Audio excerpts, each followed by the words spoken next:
Olá, está no ar o Jornal da Câmara. Na abertura desta edição, vamos falar sobre o movimento Maio Amarelo, que é o mês de conscientização sobre um trânsito mais seguro. Para isso, nossa convidada é a chefe de gabinete da Empresa Pública de Transporte e Circulação, Giovana Hess. Giovana, seja muito bem-vinda aqui ao Jornal da Câmara. Muito obrigado pela presença. Obrigada pela oportunidade, Clayton.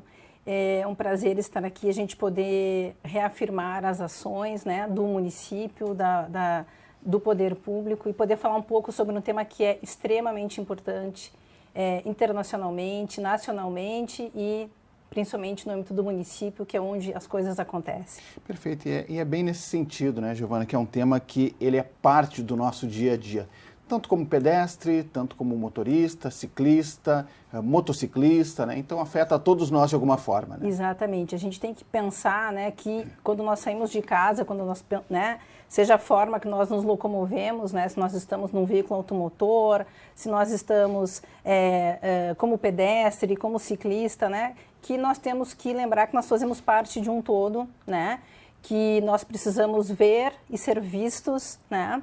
E a campanha do Maio Amarelo, né, que começa lá em 2011, instituída pela ONU, né, e tem uma primeira década de ação, né, de 2011 a 2020, ela busca reforçar isso, né, a noção do cuidado, a noção da proteção da pessoa, né, e da pessoa na sociedade, né. Por quê? Porque não é, infelizmente, só no Brasil ou só em Porto Alegre que nós temos um nível de acidentalidade acentuado. Em cada país existe uma realidade, um contexto, mas isso, infelizmente, é uma realidade mundial. E aí, no Brasil, nós temos, então, a campanha, né, intitulada e capitaneada pelo Observatório Nacional de Segurança Viária, intermediada, claro, pelo Senatran, que é um órgão nacional, que é a Secretaria Nacional de Trânsito, e que Porto Alegre, já há há mais de uma década, tem um compromisso, né? Um compromisso dentro desta responsabilidade compartilhada,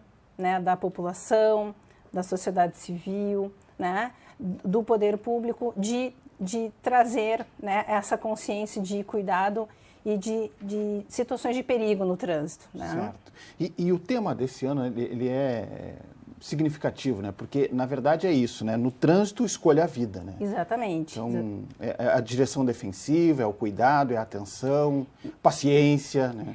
Paciência, né? Se nós pensarmos aí que nós temos uma cidade que cresce cada dia, né? Que justamente existem muitos deslocamentos, a gente precisa ter um pouco de paciência, né? Claro que existe o dever, né? A gente tem aqui no município, tem a EPTC, tem a Secretaria Municipal de Mobilidade Urbana, tem que pensar planejamento, tem que pensar, né, fiscalização, tem que pensar engenharia, né, o planejamento da cidade para isso, mas existe a parte da educação, e a educação ela não é somente, ela não é, digamos, somente passiva, no sentido de eu receber a conscientização, né? A gente trabalha para que a pessoa internalize e ela seja um multiplicador disso, né? Isso é o que faz a nossa Escola Pública de Mobilidade.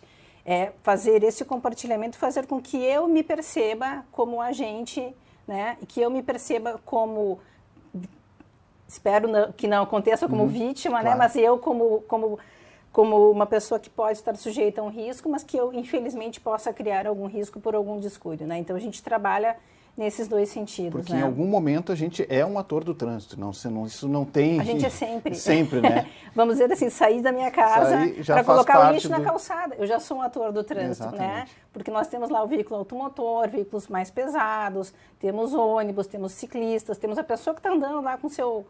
né? Daqui a pouco com o seu cachorro está distraída, está com o celular ao atravessar a via, né? Então, assim, todos nós somos a todo momento, né, parte da circulação, parte do trânsito. Giovana, deixa eu trazer alguns números aqui até para a gente repercutir, né, conforme está informado pela Prefeitura, né, em 2023, nesse recorte de janeiro a março, foram 145 acidentes do tipo atropelamento, 159 vítimas, 146 pedestres, 8 motociclistas e 2 ciclistas, 7 mortes por atropelamento. O que significa, né, esses números? Esse número é uma média que está sendo, que vem sendo verificada nos últimos anos, tem sido elevada, está diminuindo, para a gente entender um pouquinho melhor esses dados. Como eu falei, então, como Porto Alegre, ela assumiu um compromisso com o Senatran, com a Secretaria Nacional de Trânsito, de fazer o estudo, né, enfim, infelizmente, né, estatístico, né, de sinistros, né, e das situações que ocorrem no trânsito. Nós temos, então, um levantamento, temos feito um estudo, né, no Observatório de Mobilidade, onde nós fazemos o acompanhamento. E ele é um acompanhamento, assim, corpo a corpo mesmo, né? A gente recebe a informação, né, ou vem da polícia, ou vem do cidadão, ou entra lá no 118, no 56, se recebe a informação e nós temos um funcionário, né, uma funcionária, uma equipe, né, que vai estudar e vai verificar o que aconteceu ali. Por que vai fazer isso? Não é só por uma questão de a gente fazer a média, que é importante. É importante a gente ter o dado para a gente saber o que está acontecendo, né? E para a gente responder a esse compromisso que internacionalmente, nacionalmente, foi assumido pela cidade de Porto Alegre, né? Mas não, então não é só por causa da estatística, porque quando eu enxergo o que aconteceu, né, eu consigo saber o que tem que ser feito. O diagnóstico, né? O diagnóstico. Precisa fiscalizar, precisa mais ações de educação, precisa a gente permanentemente, né? Mas assim, precisa mais fiscalização, precisa mudar aquela sinalização. Então, a gente tem esta média, é uma média que nós não gostaríamos de ter, né? Mas a gente tem então esses dados, e são os dados realmente até o momento de 2023, para que a gente possa também ter uma transparência para a população em relação a isso, mas também ter um diagnóstico, ver onde é que nós podemos agir. Dentro desse diagnóstico, Giovana, o que é possível perceber, né? Que me parece que é uma preocupação, né, também quanto ao número de atropelamentos, né? O que acontece, né? O que vocês conseguem tirar desses números, assim, em termos de o acidente, né? Sempre tem uma falha, um fator. Um fator, né? Até foi muito bom que tu falaste acidente. Então, vou te dizer assim, a gente usa o termo sinistro. Sinistro. Embora a gente use o termo índice de acidentalidade. Porque, na verdade, gente, acidente é o que a gente não consegue prever. E, infelizmente, a maioria dos fatos que ocorrem são sinistros. Ou seja, por uma intervenção humana, excesso de velocidade, impaciência, né? Eu vou passar do amarelo para o vermelho porque, ok, né?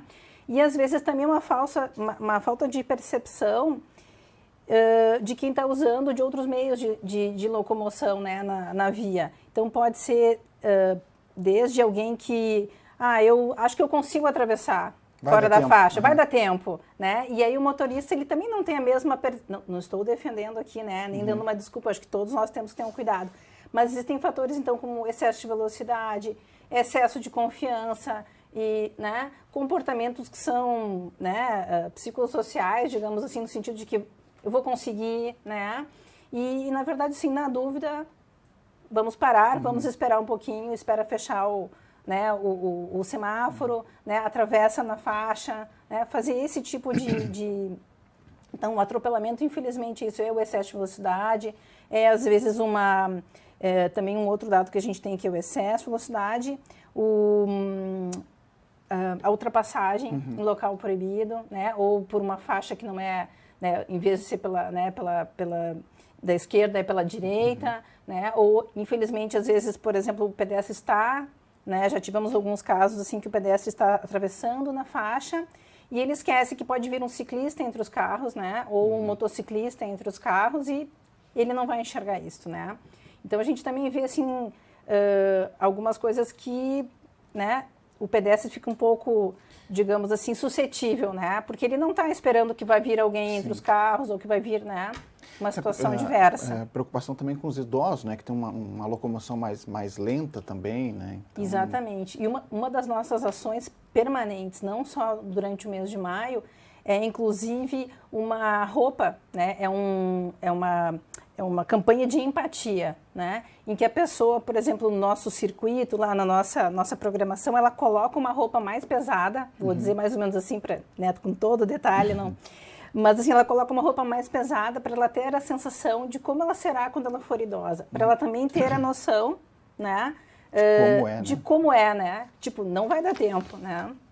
Assim como nós temos desculpa do ciclista em relação ao ônibus, às vezes, será que o o motorista está me enxergando, não está te enxergando. Tem alguns locais que são os pontos cegos, né? A gente recentemente fez uma campanha sobre isso, ponto cego nos ônibus também. Dias de chuva, né? Algum tempo atrás se falou sobre também os guarda-chuvas eles transparentes, né? Porque isso dificulta a visão, né?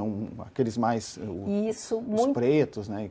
Muito bem lembrado, excelente a tua lembrança sobre isso, porque é uma campanha que ela permaneceu, ela iniciou há uns 2 anos atrás, né? A partir do que de um dado de atropelamento que a gente viu que o pedestre ele não enxergava, né? Principalmente o idoso ele não enxergava, ele estava lá com o seu guarda-chuva, estava no local correto para fazer a travessia e ele não enxergava, né? Então o guarda-chuva incolor, né? O transparente, né? Ele até hoje ele é confeccionado, né? Entregue para várias associações de idosos, para pessoas que participam lá do nosso Um Dia de Agente, né? Para isso, para que tenha essa maior segurança, né, e visibilidade do entorno. Né? Certo, uma outra preocupação também, Giovana, em relação aos motociclistas, né, que geralmente quando a gente tem fechar o balanço ali, geralmente os motociclistas são as maiores vítimas, né, dos acidentes. Né? O que acontece? Né? Passa pela negligência, velocidade, desrespeito do motorista com o motociclista? Olha, as duas coisas, e todos os fatores combinados? Na verdade, existem vários fatores, né?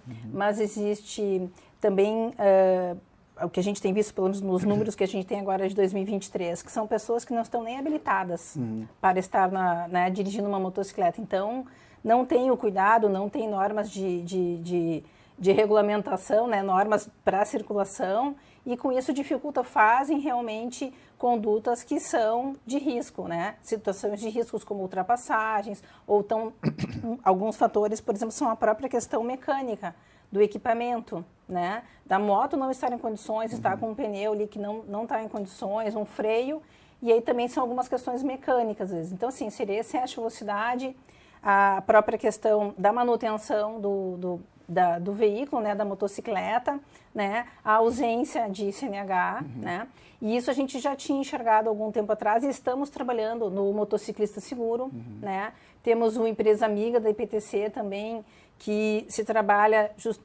juntamente a teleentregas e determinados tipos de empresas, né, e trabalhamos também num outro eixo muito bacana, assim, já começamos no ano passado, que é dentro das Cidades Educadoras, que é um outro movimento internacional, mas que busca aproximar a sociedade civil também do poder público e criar campanhas em conjunto, né? Então, se falar talvez de uma CNH social, né, que a gente consiga trazer essa pessoa para a regularidade, né? Importante, né? É bem importante. Os próprios equipamentos, né, uma atenção com os equipamentos, né? O capacete, né, fundamental, né? Um capacete que garanta, evidentemente, a segurança do motorista. Com certeza. O uso do capacete, com a viseira, né, fechada também. Vou deixar mais aberto que está quente. Mas são os teus olhos, né, são alguma coisa que pode bater no teu rosto e, infelizmente, né, causar um sinistro. Né? Certo.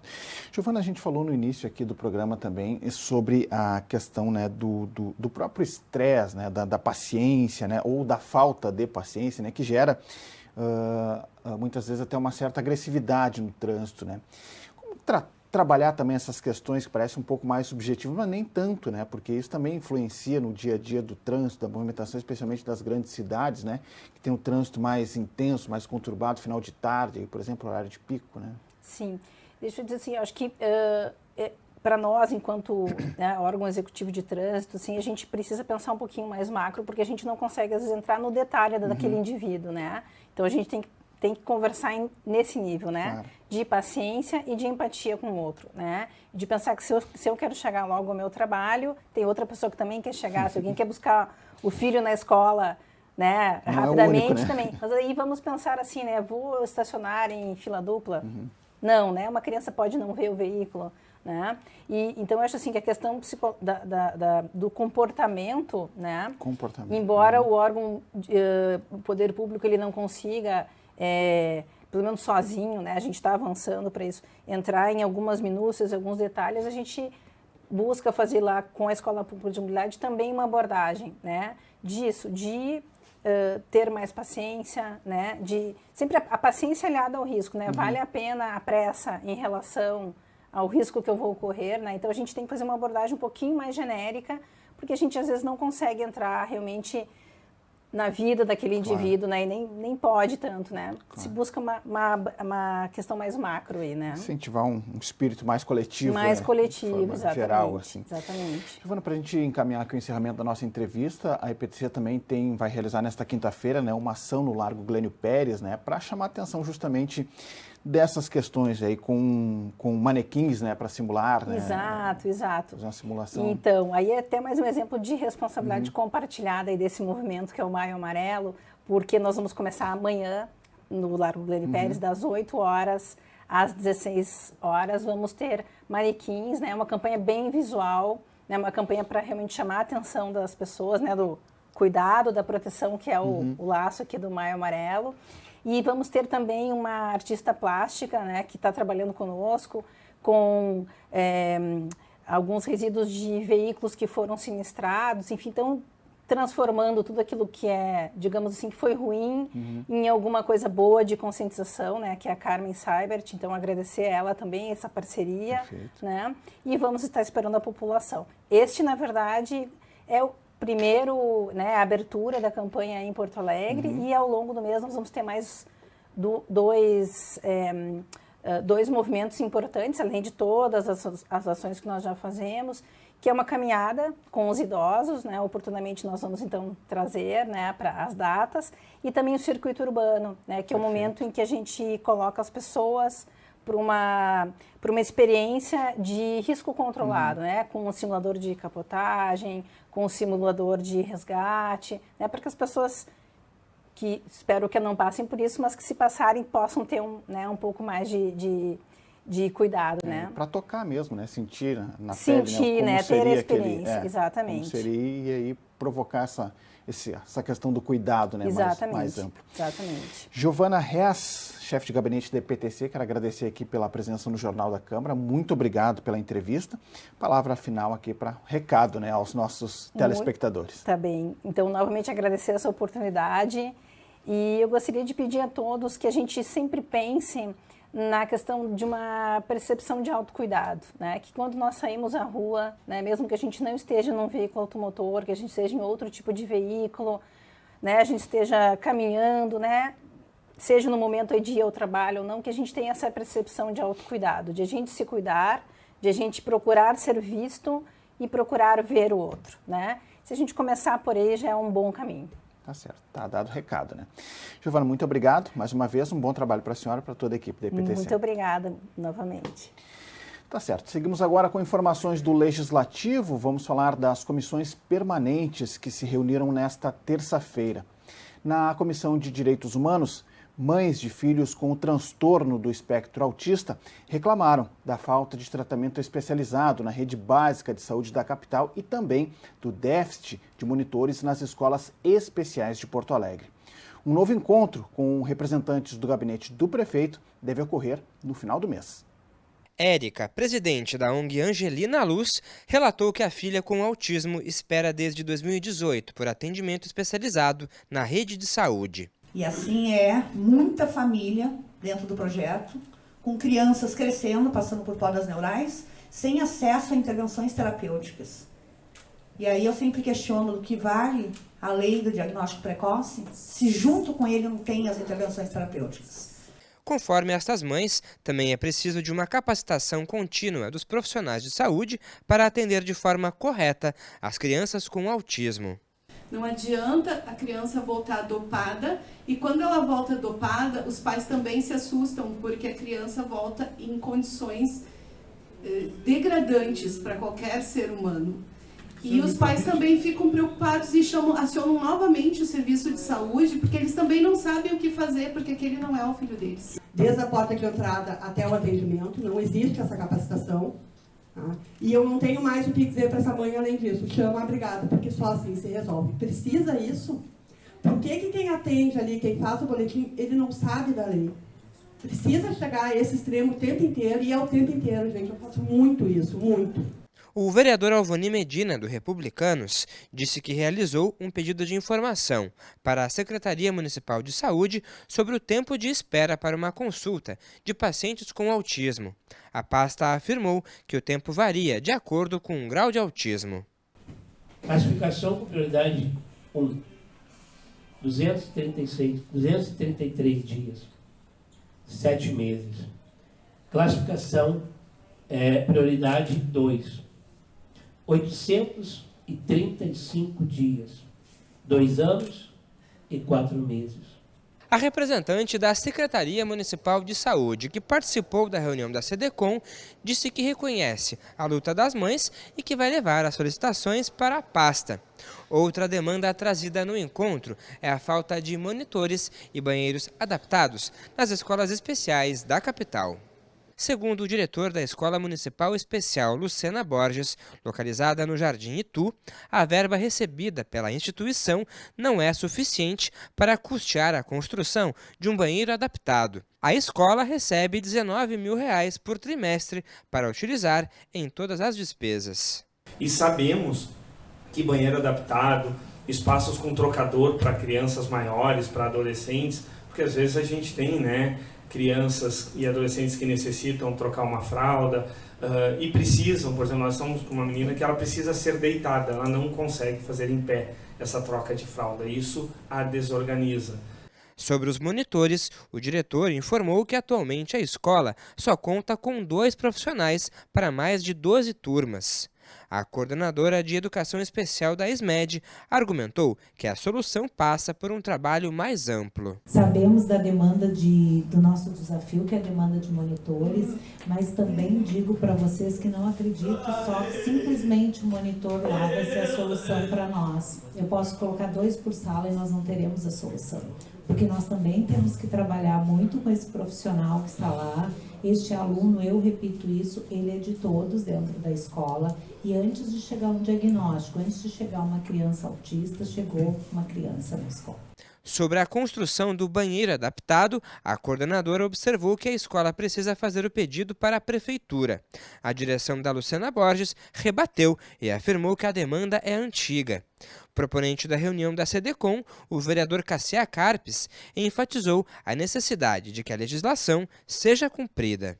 Passa uma relação de leis e eu gostaria de saber, por exemplo, tudo que vocês estão falando aqui, se a Secretaria da Educação e da Saúde regulamentou lá, que tem que ser assim, que tem que ser assado, entende?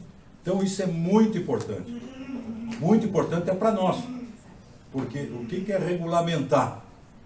Regulamentar é dar uma instrução lá para o setor, o que ela estava falando aqui. Se faz totalmente o contrário da lei, isso para mim não é regulamentar. Como encaminhamento, a comissão definiu que vai fazer uma outra reunião no dia 30 de maio para receber representantes do gabinete do prefeito. A ideia é saber o que pode ser feito de forma efetiva para resolver as demandas. E na Comissão de Saúde, o assunto foi a endometriose, o diagnóstico e o tratamento. O encontro reuniu parlamentares, pacientes e especialistas no tema. A pauta foi proposta pela vereadora Cláudia Araújo, do PSD, e conduzida pelo presidente da COSMAN, vereador José Freitas, do Republicanos. Essa pauta é muito importante, vereadora Cláudia e os colegas, até para discutir políticas públicas, né? E assustador aqui, vereadora Cláudia, o número que atinge, né? Em torno de 7 milhões de brasileiras. Então, esse é um motivo na qual temos que discutir políticas públicas e por isso que estamos aqui. Além disso, considerando que a demora pode causar danos irreparáveis à saúde da paciente com endometriose, é necessário que seja estabelecido um prazo máximo para que o tratamento seja iniciado. Neste sentido, é de extrema importância que seja implementado um programa de saúde que conte com esclarecimentos à população sobre o assunto e com ações preventivas e que o devido tratamento, quando necessário, inicie dentro de um prazo razoável. De acordo com o médico especialista no assunto, Silas Mello, a endometriose se caracteriza principalmente pelo crescimento anormal do endométrio e inflamação. Como a endometriose é uma patologia de caráter ou de natureza inflamatória, ela vai ocorrer com o tempo 2 coisas interessantes. Primeiro, o aumento da velocidade da hemossedimentação sanguínea, VHS. Segundo, vai ter dor abdominal. Então, veja, não é apenas a cólica. Agora já se estende fora das menstruações. Então, esse é um polimento de história fundamental. Ela tem cólicas menstruais progressivas, alteram o ritmo intestinal durante a menstruação e mais. Agora não é mais só uma dor no baixo ventre, agora é uma dor difusa no abdômen. Conforme a Organização Mundial da Saúde, 1 a cada 10 mulheres sofre de endometriose. Realidade difícil enfrentada pela Júlia, que participou da reunião e relatou como é conviver com a doença. Foram aí 14 anos até o meu diagnóstico. Vou tentar resumir o máximo possível. Eu descobri endometriose porque planejei engravidar, engravidei e infelizmente sofri um aborto com 9 semanas. Precisei passar por um processo de curetagem e depois dessa curetagem eu fiquei sentindo muitas dores, foi cada vez mais piorando e começou a ser fora do meu ciclo menstrual. Ou seja, a dor era praticamente diária, a cada 2, 3 dias eu dava entrada na UPA, dava entrada na emergência, me passavam de pirona, Buscopan, um anti-inflamatório, e não era suficiente, depois de 30, 40 minutos com medicação na veia, não passavam, eu tinha que ir para morfina. Em Porto Alegre, segundo a representante da Saúde da Mulher na Secretaria Municipal de Saúde, pacientes que sofrem de casos como o de Júlia devem dar entrada na atenção primária. Então, sim, sempre o primeiro atendimento é via atenção primária, né? E a gente tem orientação dentro da área técnica da saúde da mulher que uma dor crônica, né? Então, quer dizer, uma mulher que já vem apresentando. É claro que tu não vai pedir não vai iniciar uma investigação de uma possível endometriose num primeiro atendimento da mulher que ela chega com uma dor, vai buscar avaliar vários aspectos, mas uma mulher que começa a ter essa dor mais frequente, ela está buscando a unidade por isso, existe um fluxo de encaminhamento para especialista. Como encaminhamento final, a vereadora Cláudia Araújo sugeriu que a Cosman trabalhe junto ao Executivo em melhorias na questão do diagnóstico. A parlamentar enfatizou que quanto mais cedo for feito o procedimento, melhores são as perspectivas de tratamento. Outra coisa que me preocupa muito é a questão dos medicamentos que a gente não disponibiliza na rede e que de que forma nós podemos fazer com que a Anvisa disponibilize essa medicação. Como que a gente trabalha esse encaminhamento? Porque se nós temos hoje mais de 10% da população feminina no Brasil que precisa dessa medicação, por que ela não está na rede pública de atendimento? Por que as pessoas precisam comprar essa medicação? Então, isso também é um tema assim, que, para mim, é muito importante a gente trazer, e eu acho que isso a gente pode deixar, vereador Freitas, como encaminhamento, de nós fazermos um pedido de informação para a Secretaria de Saúde, para ver a possibilidade de que nós tenhamos disponível na rede SUS esse tipo de medicamento para atender as pessoas já diagnosticadas com endometriose. É um processo muito difícil, tem níveis de endometriose, tem mulheres que conseguem conviver com a dor, conseguem controlar. Hoje eu estou limpa, mas eu tenho que tomar medicações para não voltar a esses focos. É muito importante que os médicos estejam preparados não só para passar esse diagnóstico, mas sim para conscientizar a portadora e a família que não é uma dor psicológica, que a gente precisa de acompanhamento psicológico nutricional. E uma última informação. No começo do programa falamos do evento da EPTC de conscientização no trânsito marcado para esta quinta-feira no Largo Glênio Pérez, pois em função da chuva, este evento foi transferido para a próxima terça-feira. O horário fica o mesmo, das 8 às 4 da tarde. O Jornal da Câmara de hoje fica por aqui. Confira mais notícias do Legislativo nas nossas redes sociais e no site da Câmara de Vereadores de Porto Alegre. Muito obrigado pela sua audiência, você já sabe, a gente se encontra na próxima edição. Até lá!